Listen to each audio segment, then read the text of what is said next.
Okay.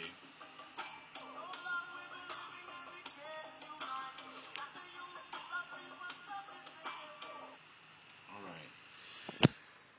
I want to clarify something that I misread on the previous video, and where I stated this.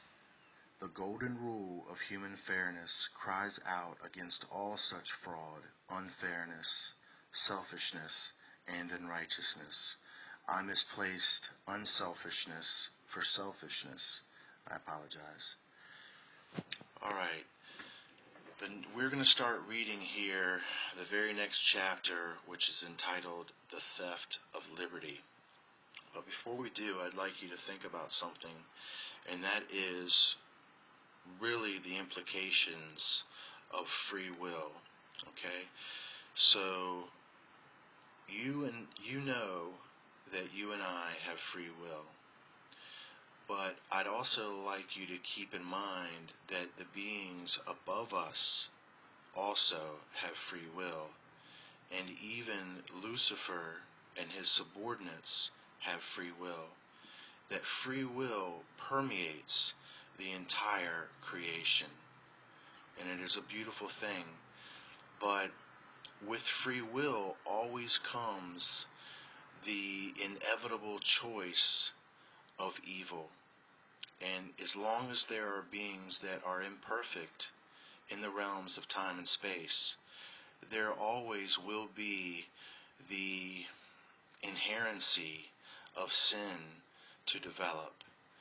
And just knowing that if God was to deprive us of free will to, in a sense, remedy what you believe is all of this turmoil that happens to us in sufferation on this planet as a result of one free will choice by this very high being known as Lucifer, you would be deprived of that incredible self-gaining, self-creating, self-participating act of learning by your very own experiences.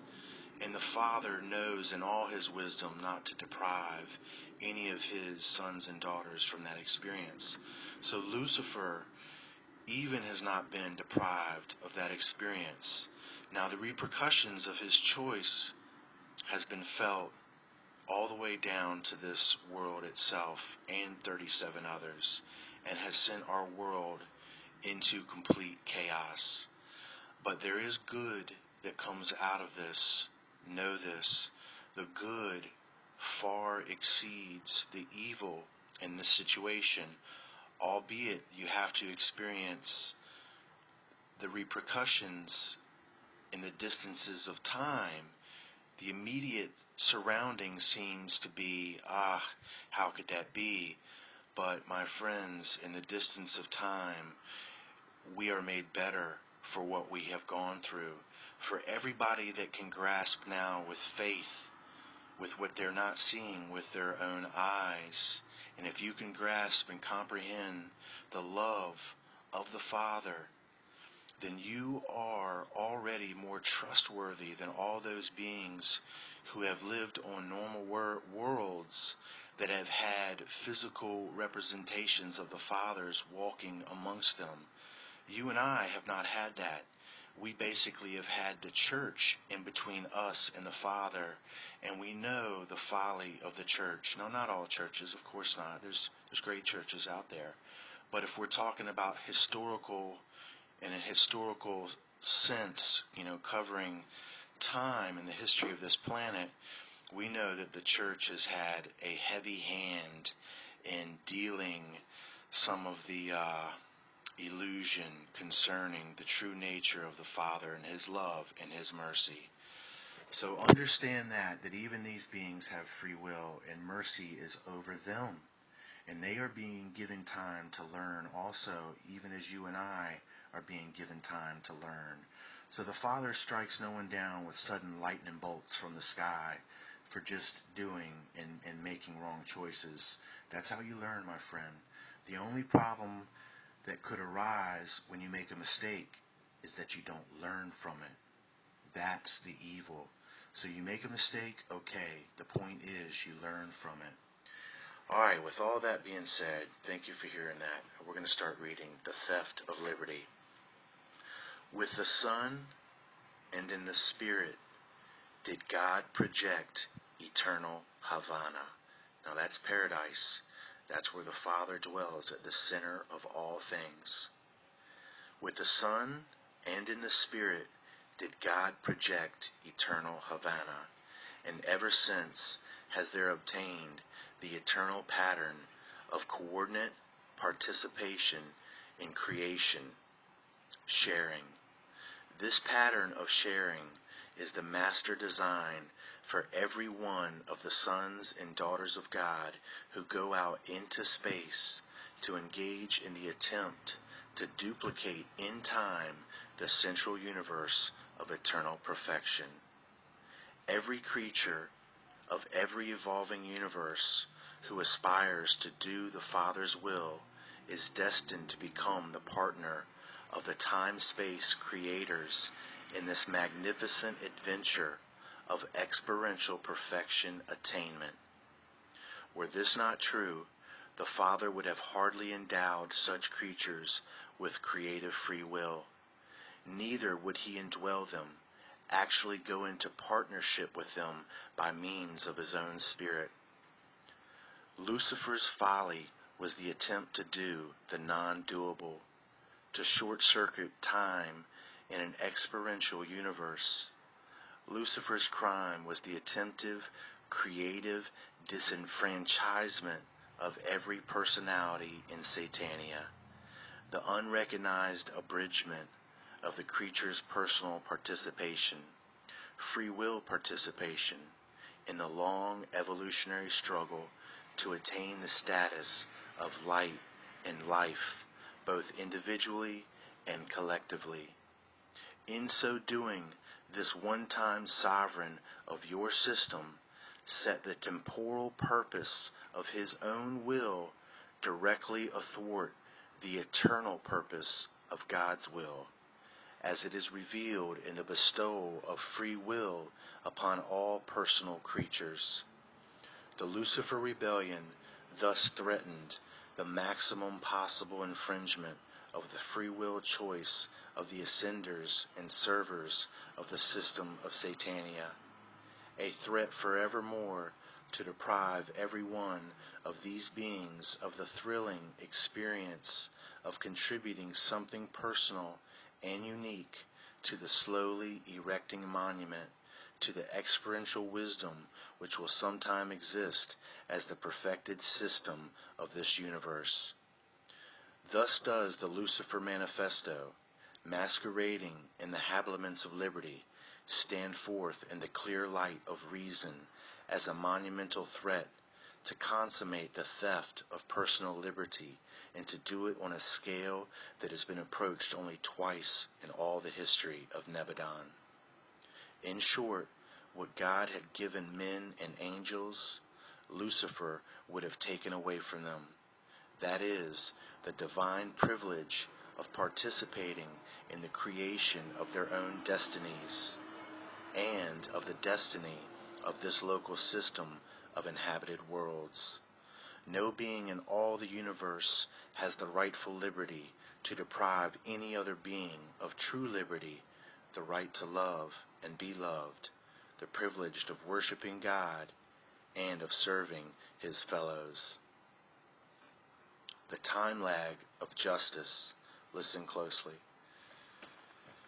The moral will creatures of the evolutionary worlds are always bothered with the unthinking question as to why the all-wise Creator permit evil and sin. They fail to comprehend that both are inevitable if the creature is to be truly free. The free will of evolving man or exquisite angel is not a mere philosophic concept or a symbolic ideal. Man's ability to choose good or evil is a universe reality.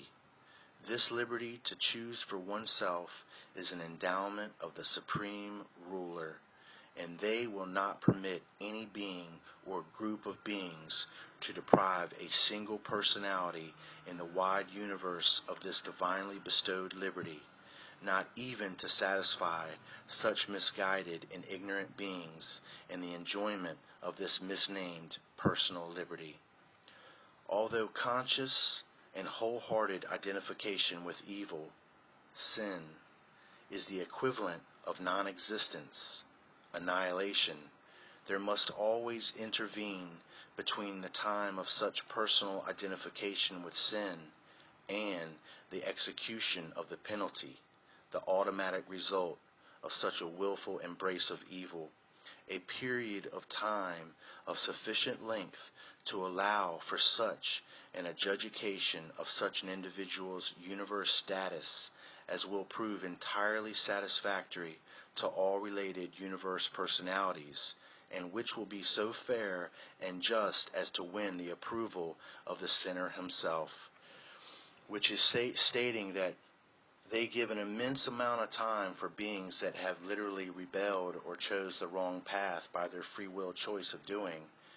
They give them plenty of time, sufficient length to allow for such an adjudication of such an individual's universe status as will prove entirely satisfactory to all related universe personalities, and which will be so fair and just as to win the approval of even the sinner himself.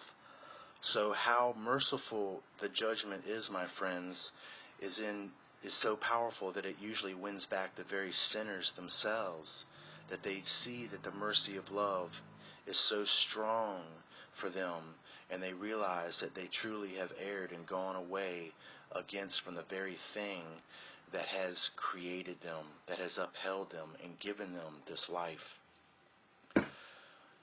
But if this universe rebel against the reality of truth and goodness refuses to approve the verdict, and if the guilty one knows in his heart the justice of his condemnation, but refuses to make such confession, then must the execution of sentence be delayed in accordance with the discretion of the Ancient of Days. And the Ancient of Days refused to annihilate any being until all moral values and all spiritual realities are extinct, both in the evildoer and in all related supporters and possible sympathizers. That's incredible. That's incredible, my friends. That's how merciful and just this universe government is of the Father of all. That's how just, that they are afforded every opportunity, that even, listen to this line again. It says, and the Ancient of Days refuse to annihilate any being until all moral values and all spiritual realities are extinct, both in the evildoer and in all related supporters and possible sympathizers. Incredible. That's mercy. That's mercy. All right.